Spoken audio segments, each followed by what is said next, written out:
I love photography. I have this compulsion to make images, and portraits have always been really powerful to me. Every time I see one that I'm drawn to, and there's certain photographers that do this really well, I'm just like, I need to make that, I need to do that.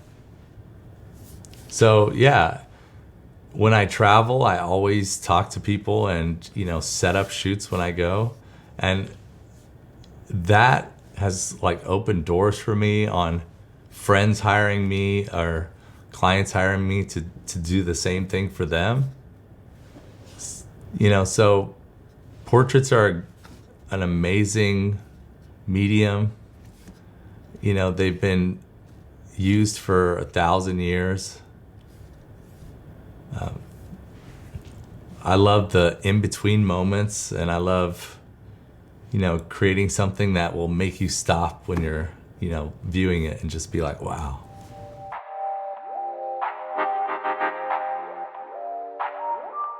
So, a lot of fine art has people in it, so I guess it could be considered a portrait, but there's always a deeper meaning.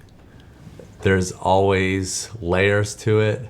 If you're just taking a picture of a person and don't know why, it's just a pretty picture, I don't believe that can be fine art. There has to be metaphors, and there has to be like a deeper personal meaning to it. And you have to be able to explain that too, because like art galleries are gonna want that. They'll specifically ask you, and if you can't answer that, and you can't answer why you took it and what it means, they're not gonna be interested,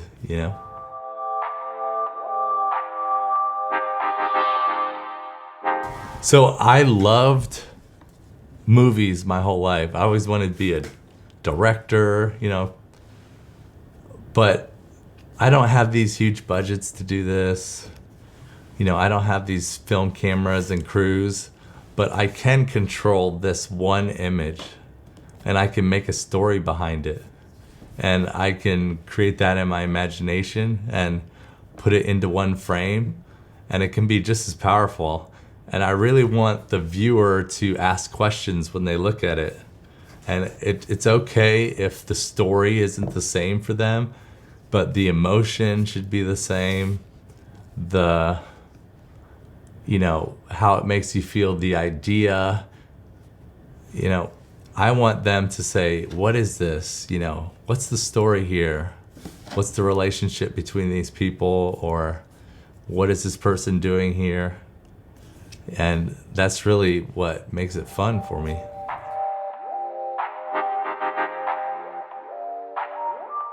Oh, that would be amazing if I could do that. But, right now I'm entering shows. I'm getting in many shows and jury exhibitions. And I encourage people to do that too, because, you can submit your work and you can win money. But when you start selling work, it's probably a long road.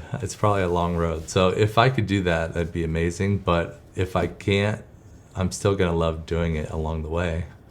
And it feeds my commercial work, because people see like what I'm capable of. They see I can explain the meaning behind it. It helps me to be better, to communicate, to pitch jobs, to communicate what I want for their branding, it's just like everything you do helps something else.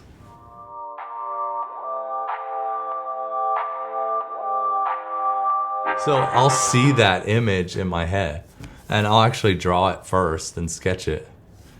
And then there's like this compulsion, I have to make it. I used to illustrate from a young age, and my dad was an artist and my grandpa was a painter. So I developed this skill to see detail in my mind, because when you first start drawing and illustrating, everything's fuzzy in your mind. You can't see very high resolution almost, so it's difficult to draw. But as you develop that, you can pre-visualize what you're gonna do. And once I get this idea, I'll always keep my iPad like near me. And I have like countless notes of just sketches of random ideas. And to me, they usually come like right before I go to sleep. So I'll have it by my bed. You know, that time when your eyes are closed and you're falling asleep and thinking about stuff, something will come up. I'm like, oh, that's amazing. So I'll go sketch it out so I can remember the next day. Yeah, so that's like basically how I get inspired.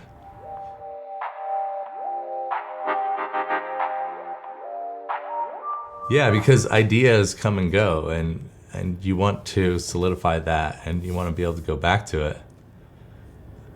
And, you know, if I'm, you know, inspiration too, saving images that inspire you, whether it's the color or, you know, how this makes you feel or the look.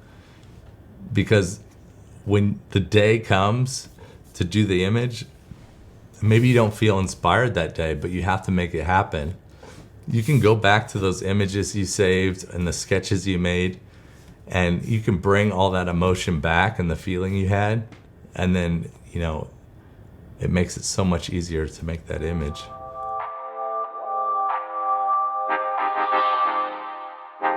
Yeah, the wedding stuff, I mean, I don't really want people to know me by that, but, you know, that's how I make a quarter of my living, so it's not easy to just let that go. I really want, like, people to feel that, you know, I'm unique, that my images are at another level, especially where I'm at. And I want, you know, I would love to do portraits for a living or commercial. You know, it's just like the creative process is, I feel like it's at another level when you do that. Weddings is almost like you're just capturing what they're doing. It's almost like, you know, event photographer versus an artist. So, you know, I would rather be known as a commercial or fine art photographer.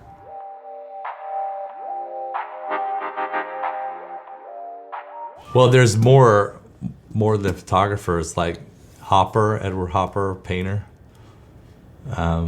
Gregor Kudson. I saw his documentary, I think it's Beneath the Roses, before I even did photography. And I was like, wow, this is so amazing, you know? So he's a big influence on my work, for sure.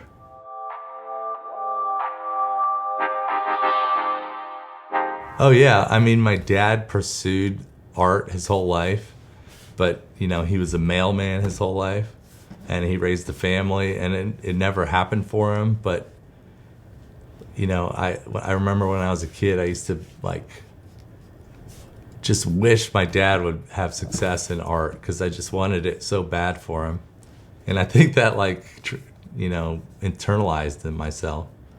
And then my grandpa was always an amazing watercolorist, and he would paint scenes in Monterey Bay and sell his work. And it was like, when you watched him paint, he could paint this amazing thing in like 5 minutes, and it was like watching Tiger Woods golf, and then you go up and try to, you know, drive a ball and it goes way out to the right.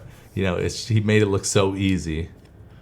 So yeah, I've always loved art. I've always loved drawing, illustration, and photography. But I always was drawn to photography because I don't have to sit there and render everything like painstakingly. I can make an image by just capturing it and get the look I want without having to actually draw everything. So, you know, I really like that idea.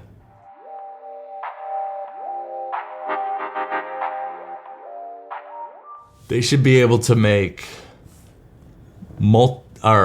decisions quickly on what edits to make. They should be able to make multiple versions of an edit in Lightroom quickly and make decisions on the final image. They should be able to, you know, I really want people to be able to make tons of versions of an image so they have many options, and then be able to see them all and know which one they're drawn to, and then develop that further, and then have the most powerful image they can make and the one that speaks to them.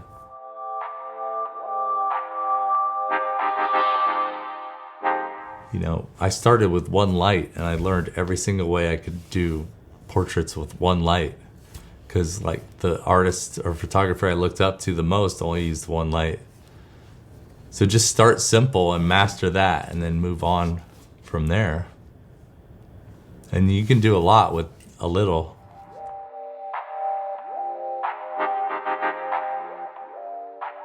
When you see an image and it speaks to you, you know it. There's some click that happens. And you can make multiple versions of an image, and if you lay them out all together, you'll know which one speaks to you. And that's usually the one that becomes your style. So if you just listen to that gut feeling every time, you're gonna see that the images are gonna start looking like a style, because that's your aesthetic, that's who you are. So you might like warm images, low contrast. I mean, it's individual to everybody, but once you can see a bunch of different options, you're gonna start like I did. I mean, I was able to develop my style like that quickly.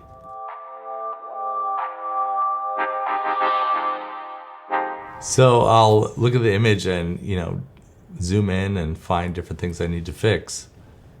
I think it's important because you need to know when to stop, as well as, as much as anything else. So finding everything you need to fix will give you a stopping point, because you can easily push an image too far. And we want to be, we want to do these things fast, we want you to be able to make these beautiful images and not take forever. So, this process of planning is going to make a huge difference. First thing I'll look for is just glaring mistakes that need to be removed. And then I start noticing color in the image and start getting ideas of how maybe I want to change that. Sometimes if things are too dark, I'll know I'll have to like increase the exposure, and then the mood that it makes me feel. Do I want to change that? Do I want to keep it the same? And that's part of the experimentation I do in Lightroom. So it's so much easier in this software to just make a version really quick, under 30 seconds. And you can see like, what does it look like if it's blue? What if it looks like if it's warm? So it's just, that's how my brain works, and it's just an easier process for me.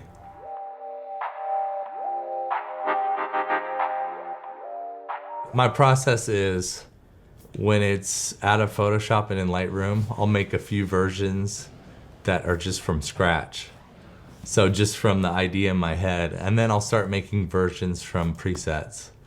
But I don't just pick a preset and it looks like crap sometimes because maybe it's too high contrast or something. I'll fix it and make it really good before I move on to the next one and pick the next preset. So I'm fitting every preset to the image.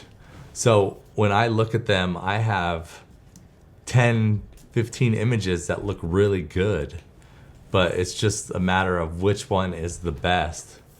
And then if there's any presets that I've changed and edited that I like, I will go ahead and save that and name it appropriately. So I start building my presets up. They might start from the same thing, but they end up totally different after I mess with them.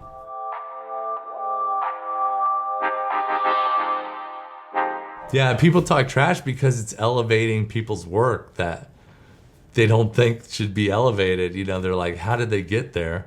Well, they used a preset. Well, who cares? I mean, they made that decision. But I think people make the mistake of, thinking a preset is the final thing. Pick a preset and then change it and make it yours. it can be a great starting point instead of like a finish point. So there's no rules to this. You're just trying to find a path to the end. And it doesn't matter how you get there.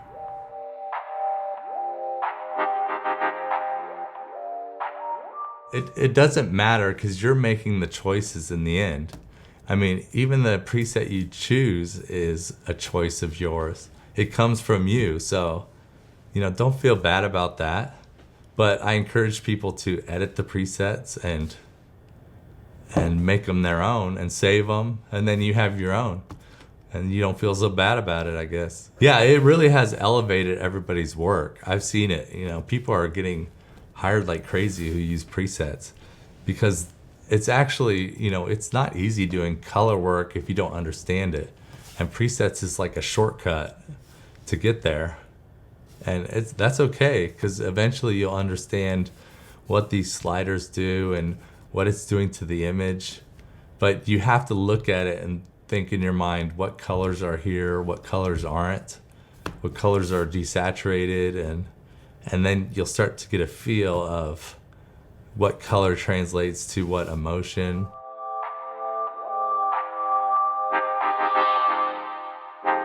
I personally do it like after I've edited in Photoshop. So I'll kind of edit a clean photo in Photoshop. So the photo will be sharpened, the exposure will be right, and the shadows won't be like crushed. So I'll get the image like kind of neutral, and then I'll bring it into Photoshop. If I need to do skin or erase stuff, bring it back into Lightroom. And that's when I'll use presets or do color work.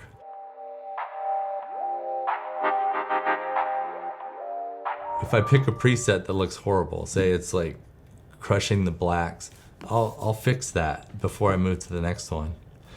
And then once I choose my photo, this is all quick, this is like under 30 seconds an image. And then as I choose my photo, when I lay them all out, I might go through one or two, depending on how many there are, rankings to like put them side by side to see which one's the best. And then the final step is to take the one that's my choice, and if I need to do any fine tuning to that, I'll do it.